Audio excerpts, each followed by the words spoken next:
Allez, on se retrouve dans cette étape 8. Donc, dans cette étape 8, on va voir une notion très importante, la notion de se spécialiser en trading. C'est l'une des erreurs les plus fréquentes, les plus souvent commises par les traders débutants. À vouloir tout faire, eh bien, les traders débutants finissent par se perdre. Donc, il vous faut absolument ne pas commettre cette erreur et vous spécialiser en trading. Alors, pourquoi vous devez vous spécialiser?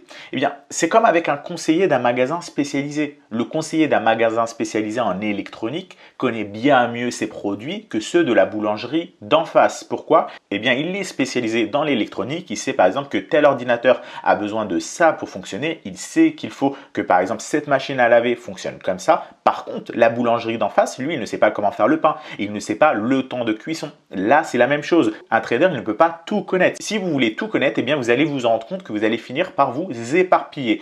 Plus vous allez vous spécialiser, et mieux vous allez connaître de quoi vous traitez, c'est-à-dire mieux maîtriser les actifs financiers et en l'occurrence les crypto-monnaies que vous surveillez. Un conseiller d'un magasin spécialisé en électronique peut se spécialiser davantage. Il peut se spécialiser en machine à laver, il peut se spécialiser en ordinateur, il peut se spécialiser en micro-ondes et lorsqu'il se spécialisera, eh bien il connaîtra mieux ses marques, il connaîtra mieux le fonctionnement de chaque micro-ondes par exemple, mais il connaîtra un peu moins bien les ordinateurs.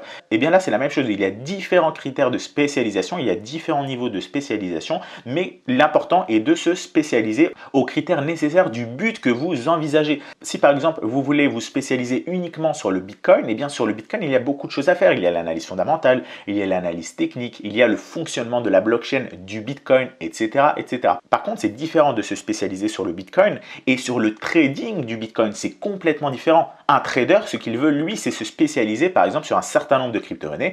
Par exemple, le Bitcoin, bien connaître les mouvements, mais la technologie qui est derrière, lui, ça va l'intéresser beaucoup moins. Contrairement à quelqu'un, par exemple, qui travaille sur la blockchain, qui essaye de comprendre le fonctionnement de la blockchain, lui, il a plus besoin d'étudier le fonctionnement, donc l'analyse fondamentale du Bitcoin et donc beaucoup moins les graphiques.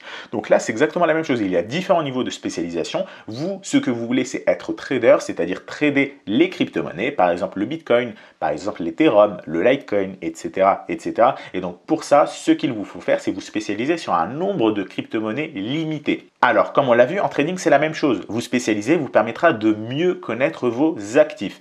Une crypto-monnaie, sachez-le, possède sa propre nature graphique. Une crypto X ne se traite pas de la même façon qu'une crypto Y ou qu'un actif Z. Les notions générales pour trader restent les mêmes. Les figures graphiques gagnantes sont toujours les mêmes. Les patterns en chandelier japonais gagnants sont toujours les mêmes. Les bases restent identiques. Et c'est tout ce qu'on a vu au sein de ce module 1, c'est les bases. Par contre, derrière, il y a également l'expérience et c'est l'expérience qui fait la différence. Par exemple, savoir conduire une voiture ne vous permettra pas de savoir conduire tous les véhicules. Vous pouvez très bien savoir conduire une voiture, mais ne pas savoir conduire un camion ou ne pas savoir conduire un bus. Par contre, si vous savez conduire une voiture, normalement, vous devez pouvoir savoir conduire toutes les voitures. Et c'est justement ce qu'on a vu dans ce module-là. On a vu comment trader les crypto-monnaies, mais sachez qu'une crypto-monnaie a sa propre nature graphique. Par exemple, si vous achetez une Renault Clio, eh bien vous n'allez pas la conduire de la même façon qu'une Lamborghini. Il vous suffira d'appuyer un tout petit peu pour accélérer. Sa consommation de carburant ne sera pas la même, etc., etc. Vous allez avoir beaucoup de variantes. Une crypto-monnaie, c'est pareil, elle a sa propre nature graphique. Vous allez le voir, certaines crypto-monnaies, par exemple, dessinent beaucoup plus des triangles rectangles que des biseaux. Et une autre crypto-monnaie peut dessiner beaucoup plus souvent des canaux horizontaux que des triangles, etc., etc. Chaque crypto-monnaie possède sa nature graphique. Vous allez le voir, vous allez vous en rendre compte, une crypto-monnaie, elle aura tendance à suivre sa nature graphique. Ce n'est pas parce qu'une crypto-monnaie dessine un triangle rectangle qu'une deuxième va en même temps dessiner un triangle rectangle. Ça peut être complètement différent. Vous pouvez très bien avoir une crypto-monnaie qui dessine beaucoup plus souvent un triangle rectangle et une autre qui dessine beaucoup plus souvent un biseau. Et ça, justement, ça va nous intéresser. Pourquoi? Parce que vous allez vous rendre compte automatiquement, vous allez être plus à l'aise avec certaines figures graphiques, vous allez être plus à l'aise avec certains patterns en chandelier japonais. Et dans ces cas-là, il vaut mieux que vous vous spécialisez dans les crypto-monnaies où vous êtes le plus à l'aise avec les crypto-monnaies dont vous saisissez le mieux le fonctionnement, dont le fonctionnement vous paraît le plus naturel. Donc c'est vraiment important de savoir cela, qu'une crypto-monnaie possède sa propre nature graphique et en fonction de sa nature graphique, vous n'allez pas la trader de la même façon. Alors par nature graphique, je peux également rajouter la volatilité. Ce n'est pas parce que qu'une crypto-monnaie dessine un triangle rectangle, qu'une deuxième qui dessine un triangle rectangle se tradera de la même façon. Non, peut-être qu'elle sera plus volatile. Donc, vous n'allez pas positionner le stop loss au même endroit, vous n'allez pas prendre vos bénéfices au même endroit. Et tout ça, eh bien, vous allez l'acquérir avec l'expérience. Et l'expérience, justement, une grande partie de cette expérience, vous allez l'acquérir via le module 5. C'est dans le module 5 qu'on va faire énormément de cas pratiques et vous allez voir directement en réel comment on réagit à telle ou telle situation. Donc tout ça, ça fera l'objet du module 5, mais prenez dès l'habitude, et c'est ce que je vous ai encouragé à faire tout au long de ce module, prenez l'habitude d'ouvrir vos graphiques et de faire des exercices pour maîtriser au jour le jour eh bien, ces différentes techniques. Alors, on peut par exemple constater cela avec les performances des crypto-monnaies. Elles ne performent pas toutes de la même façon. Ça revient à dire qu'une crypto-monnaie n'a pas la même nature graphique qu'une autre crypto-monnaie. Vous allez le voir, ça rejoint ce que je vous disais concernant la volatilité. Vous pouvez très bien avoir une crypto-monnaie qui fait bien souvent des plus 10, moins 10% et une autre qui fait des plus 5, moins 5%. La volatilité n'est pas la même. Donc, il y a pas mal de choses à mettre en place pour pallier à ça. Là, c'est ce qu'on va voir au fur et à mesure de ces prochains modules. Dans le module 1, encore une fois, on a vu les bases. Normalement, maintenant, vous maîtrisez absolument bien les bases. Dans le module 2, on va accélérer votre apprentissage avec la partie trading. Et au fur et à mesure des modules, eh bien, vous allez le voir, vous allez être à même de trader toutes les crypto-monnaies et de reconnaître leur nature graphique et de vous y adapter, bien évidemment. Alors, il faut que vous vous spécialisez sur un nombre maximum de crypto-monnaies à surveiller. Bien entendu, vous n'allez pas pouvoir surveiller 30 crypto-monnaies tous les jours. En fonction de votre horizon de temps et du temps que vous allez avoir à trader, vous n'allez pas avoir le même nombre de crypto-monnaies à surveiller qu'une autre personne, par exemple, qui a beaucoup plus ou beaucoup moins de temps que vous.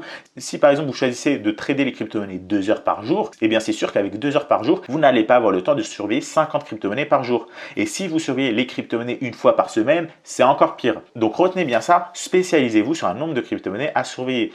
Alors j'insiste encore plus là-dessus. Pourquoi? Parce que plus vous allez surveiller de crypto-monnaies et plus vous allez vous éparpiller. C'est beaucoup plus intéressant de surveiller 5 crypto-monnaies et à chaque fois faire correctement vos analyses, quitte à y prendre 10-15 minutes de plus à bien repérer les différents niveaux de support, de résistance, les figures graphiques, etc., que d'en surveiller 30 un peu à la volée et finalement tomber sur des pièges que si vous surveillez moins de crypto-monnaies, vous n'auriez pas commis. Donc retenez bien cela. Spécialisez-vous sur un nombre maximum de crypto-monnaies à surveiller.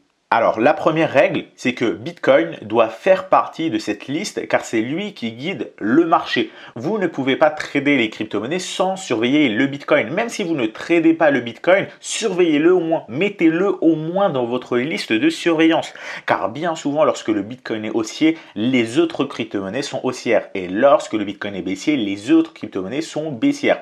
Là, je ne vous dis pas que vous devez absolument trader le Bitcoin, même si ça reste une très bonne crypto-monnaie à trader, mais ce que je vous dis, c'est qu'il vous faut au moins le surveiller. C'est vraiment le minimum. C'est comme avec les marchés boursiers en général. Alors là, je fais une petite aparté avec les marchés traditionnels.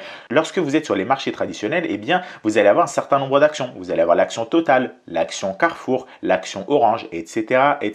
Mais ne tradez pas ces actions-là sans surveiller le CAC 40. Le CAC 40, c'est l'indice qui regroupe les plus grosses capitalisations du marché français. Et donc évidemment, si le CAC 40 est baissier, eh bien, les actions à l'intérieur ont de fortes chances d'être baissières. Elles ne le sont pas toujours, mais elles ont de fortes chances d'être baissières.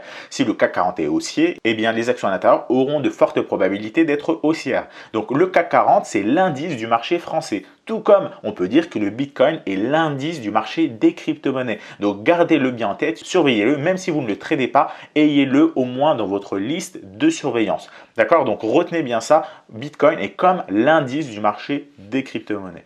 Alors maintenant, vous allez me demander quel est le nombre de crypto-monnaies que vous devez surveiller. Eh bien, je vais vous répondre très simplement. Cela va dépendre de votre disponibilité. Si vous tradez 2 heures, 3 heures, 4 heures par jour et que vous surveillez vos graphiques 2, 3, 4 heures par jour, eh bien, je ne vous donnerai pas la même réponse que si vous analysez vos graphiques 1 heure par semaine ou bien 1 heure par mois. Cela va vraiment dépendre de vos disponibilités. Alors, évidemment, ici, nous sommes sur une formation de trading actif. L'objectif n'est pas de trader 1 heure par mois. L'objectif est de trader à minima plusieurs heures par semaine. Et donc, en fonction de ce nombre nombre d'heures, eh bien cela va dépendre. Si vous tradez le soir en rentrant du travail 2 heures par jour, la réponse ne sera pas la même que si vous tradez toute la journée pendant 6, 7, 8 heures. Par contre, il y a une règle à avoir en tête, ne soyez pas trop gourmand. Il faut les surveiller sur plusieurs unités de temps. Ce n'est pas parce que vous êtes disponible toute la journée que vous pouvez vous permettre de surveiller 50 crypto-monnaies tous les jours. C'est trop, c'est beaucoup trop et comme je vous dis, vous allez finir par vous éparpiller. Ça ne sert absolument à rien d'être trop gourmand. Également, ayez en tête qu'avec seulement 5 crypto-monnaies sur votre liste de surveillance, avec à chaque fois 4 unités de temps, car je vous le rappelle, vous devez les analyser sur plusieurs unités de temps, le weekly, le daily, le H4 et le H1, cela fait déjà 20 graphiques à surveiller. 5 x 4, 20. Vous allez seulement avec 5 crypto-monnaies dans votre liste avoir 20 graphiques à surveiller tous les jours. Alors évidemment, les tracés sur l'unité de temps weekly ne vont pas changer tous les jours. Vous n'êtes pas obligé de les mettre à jour tous les jours. De toute façon, les bougies ne vont pas changer d'un jour à l'autre. En unité de temps weekly, vous allez avoir une nouvelle bougie une fois par semaine. Donc l'unité de temps weekly ne va pas vous demander beaucoup de travail. Toutefois, ça reste une unité de temps à prendre en compte. Donc retenez bien ça, avec seulement 5 crypto-monnaies, vous devez surveiller 20 graphiques tous les jours. Alors imaginez bien que si vous en avez 10, vous allez avoir 40 graphiques tous les jours. C'est quand même élevé. Rendez-vous bien compte que lorsque vous allez avoir 20 graphiques à surveiller, et bien sur ces 20 graphiques, vous devez à chaque fois tracer vos droites de support, vos droites de résistance, vos droites de tendance, observer les pics de volume, la position des bandes de Bollinger, les moyennes mobiles qu'on verra dans le module 2, la moyenne mobile 50, la moyenne mobile 200 et tous les autres critères qu'on a vus jusque-là et qu'on verra dans le module 2. Donc au final, ça commence à faire pas mal de crypto-monnaies à surveiller, pas mal de graphiques à surveiller dans votre liste de surveillance. Essayez de ne pas être trop gourmand. Commencez par exemple avec 5 crypto-monnaies à surveiller dans un premier temps. Par exemple le Bitcoin, l'Ethereum et puis vous rajoutez des crypto-monnaies au fur et à mesure. Et une fois que vous allez être à l'aise et que vous allez gagner en expérience, vous allez le voir, vous allez analyser de plus en plus vite. Et peut-être qu'au début, analyser une unité de temps vous prendra 15 minutes, puis par la suite 10 minutes, puis par la suite 5 minutes. Et donc plus vous allez gagner en expérience, plus vous allez analyser vite et plus vous allez vous permettre de rajouter des crypto-monnaies à votre liste de surveillance. Le but n'est pas d'en analyser un maximum, le but c'est d'en analyser ce qu'il vous faut, mais de les analyser bien et non pas rapidement. Donc vous pouvez commencer par analyser 5 crypto-monnaies et si vous voyez qu'avec 5 crypto-monnaies, vous avez fait le tour et que ce n'est pas suffisant, eh bien vous pourrez en rajouter au fur et à mesure une. Par exemple, vous passez à 6, puis vous passez à 7, puis vous passez à 8. Mais attention, encore une fois, ne soyez pas trop gourmand. Et surtout, ne soyez jamais débordé. Si lorsque vous analysez vos graphiques, vous vous rendez compte que par exemple, vous n'avez pas le temps de tout analyser et qu'au bout d'une heure, vous avez analysé uniquement la moitié de votre liste de surveillance et entre-temps, le prix est en train de bouger, que vous ratez le mouvement et que par exemple, lorsque vous avez fini d'analyser une crypto-monnaie, eh bien, vous passez à l'autre, mais la première a déjà donné un signal, c'est que vous êtes trop débordé. Si par exemple, vous vous donnez 2 heures chaque jour pour analyser vos graphiques et que sur les 2 heures, vous prenez déjà 1h30 à analyser vos graphiques, c'est beaucoup trop. Vous devez impérativement réduire le nombre de crypto-monnaies à surveiller. Si vous vous donnez 2 heures, eh bien prenez par exemple 20 minutes pour bien faire vos analyses et comme ça, il vous reste par exemple 1h40 pour trader, surveiller les graphiques. Mais ne soyez jamais débordé. L'analyse ne doit pas vous prendre tout votre temps. Elle ne doit pas prendre 90% de votre temps. L'analyse, c'est ce qu'on doit faire tout au début, c'est-à-dire on met à jour vos graphiques. La toute première fois, eh bien, vous allez devoir créer votre liste de surveillance. D'ailleurs, je vous invite tout de suite à le faire. Ouvrez votre plateforme TradingView et prenez par exemple 5 crypto-monnaies, le Bitcoin, l'Ethereum, le Ripple. Vous choisissez, vous en prenez 5, mais ayez le Bitcoin dans votre liste de surveillance et commencez tout de suite à les analyser. Commencez par l'unité de temps weekly, la plus grande comme on l'a vu, puis le daily, puis le H4, puis le H1. Faites-le dès maintenant.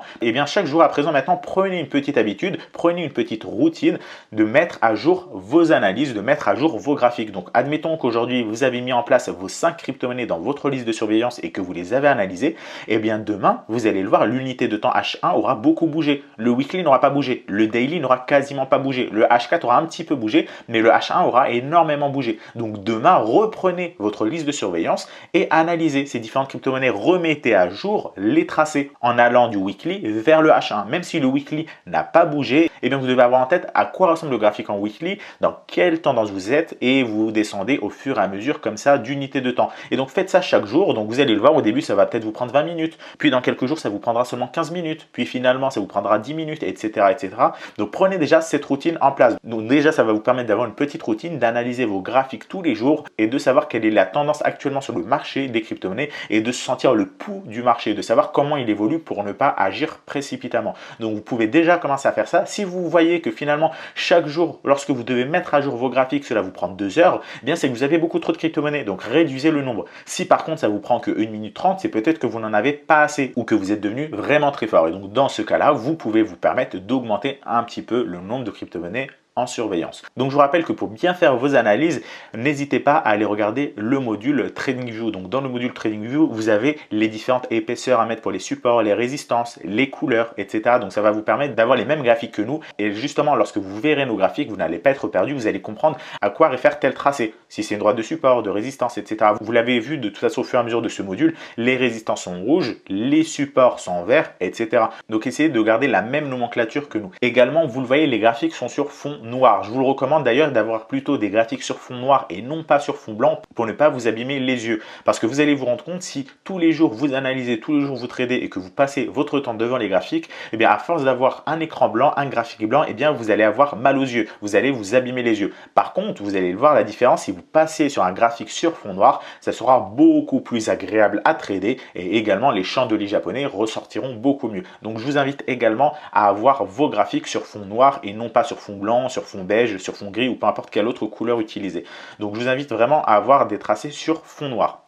Alors, si possible, lorsque vous allez faire votre liste de surveillance, essayez de prendre des crypto-monnaies dans le top 15 et sur le même exchange. Alors pourquoi sur le top 15? Parce qu'il vous faut un minimum de liquidité. Étant donné que vous allez trader sur l'unité de temps H1, il ne faut pas que vous ayez des trous de cotation. Souvenez-vous, ces fameux trous qui empêchent de trader, on l'avait vu déjà sur un exemple, et ça c'est vraiment ce qu'il faut éviter. Par contre, si vous allez sur des cryptos qui sont très capitalisés, en l'occurrence des crypto-monnaies dans le top 15, eh bien vous allez vous éviter tous ces problèmes. Vous allez le voir sur le top 15, il y a pas mal de crypto-monnaies que vous allez pouvoir supprimer, comme par exemple les crypto-monnaies qui sont trop corrélées ou les crypto-monnaies qui n'ont pas un bon fondamental ou bien les crypto-monnaies qui sont des forks d'autres crypto-monnaies, comme par exemple le Bitcoin Cash, l'Ethereum classique. Déjà, rien que dans ce top 15, vous allez pouvoir en supprimer un certain nombre. Alors, ce top 15, c'est au moment où j'enregistre cette vidéo. Bien évidemment que dans 1 an, dans 2 ans, dans 3 ans, le top 15 aura probablement changé. Et donc, votre liste de surveillance, n'hésitez pas à la remettre à jour au fur et à mesure en fonction de l'intérêt de la crypto-monnaie.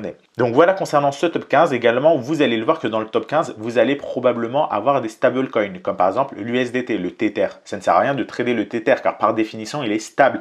1 dollar égale 1 Tether. 1 dollar américain égale 1 USDT. Donc ça ne sert à rien de le trader, car il n'y aura pas de variation. Donc vous allez le voir finalement que dans ce top 15, en enlevant un certain nombre de crypto-monnaies, il vous restera peut-être 10 crypto-monnaies. Et donc les choix que vous allez faire finalement vont être assez rapides, surtout concernant le même exchange, car chaque exchange ne propose pas les mêmes crypto-monnaies. Si vous voulez par exemple trader le Bitcoin et l'Ethereum, vous n'allez pas avoir de difficulté à trouver un exchange qui propose les deux, car le Bitcoin et l'Ethereum sont sur quasiment tous les exchanges. Par contre, si vous voulez aller trader des crypto-monnaies comme le Binance Coin, eh bien il se trouve uniquement sur Binance. Et donc dans ces cas-là, soit eh bien vous décidez de trader le Binance Coin, mais vous êtes obligé d'aller sur Binance, ou bien vous décidez de l'écarter. Et donc dans ces cas-là, vous vous limitez par exemple aux crypto-monnaies comme le Bitcoin, l'Ethereum, le Ripple, le Litecoin, qui sont disponibles dans la plupart des exchanges. Donc pourquoi il faut être dans le même exchange? Eh bien tout simplement parce que c'est plus pratique lorsque vous tradez d'avoir votre capital sur le même exchange pour acheter et vendre rapidement. C'est toujours plus compliqué de basculer entre 2, 3, 4 exchanges, même si c'est faisable, même si vous pouvez le faire si vous le souhaitez, mais c'est toujours plus agréable de tout avoir sur le même exchange évidemment.